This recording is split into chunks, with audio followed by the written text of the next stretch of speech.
In the cozy town of Sprinklewood, where the clouds were shaped like cotton candy and the rivers ran with lemonade, lived a curious little rabbit named Tilly.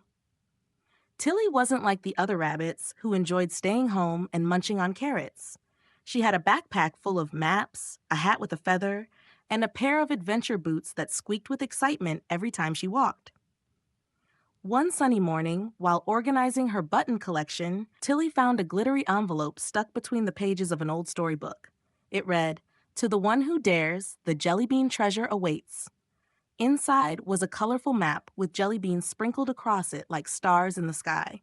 Tilly's nose twitched with curiosity. A jelly bean treasure? That sounded delicious and mysterious. She packed her compass, a notebook, and a jar of peanut butter, just in case, and skipped out the door. Her first stop was the singing tree forest. The trees there hummed different tunes depending on the season.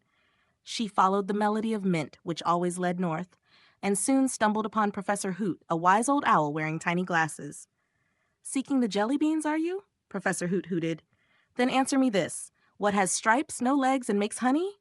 Tilly tapped her paw against her chin. "A bumblebee." "Close," said the owl, blinking. "But the answer is a bee. You may pass." With a giggle, Tilly tiptoed through the forest and into the wiggly marshes. She leaped from jelly lily pad to jelly lily pad, careful not to fall into the fizzy soda bubbles. Just as she reached the other side, a slimy green creature with 10 googly eyes popped up. "I'm Gorp," it burbled. "To cross, you must teach me a rhyme about jelly beans." Tilly thought for a moment, then grinned. "Red ones zoom and make you fly. Blue ones bounce you to the sky. Green ones giggle. Pink ones sing. Orange ones make you do a spring." Gorp clapped all 10 hands and sank into the marsh with a sloshy smile. Finally, Tilly arrived at the Rainbow Ridge, where a single jelly bean floated above a pedestal. It sparkled and shimmered, changing colors like a chameleon doing a dance. Tilly reached out and touched it. Poof!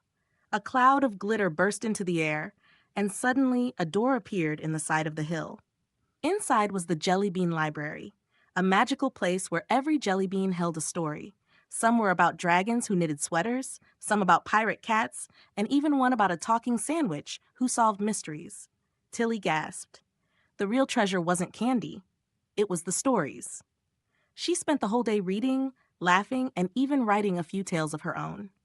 When she finally returned to Sprinklewood, her backpack was heavier, not with jelly beans, but with pages and pages of adventures waiting to be shared. From that day on, every Sunday, the creatures of Sprinklewood gathered in Tilly's garden for story time with jelly beans. And not a single bunny ever said carrots were better again.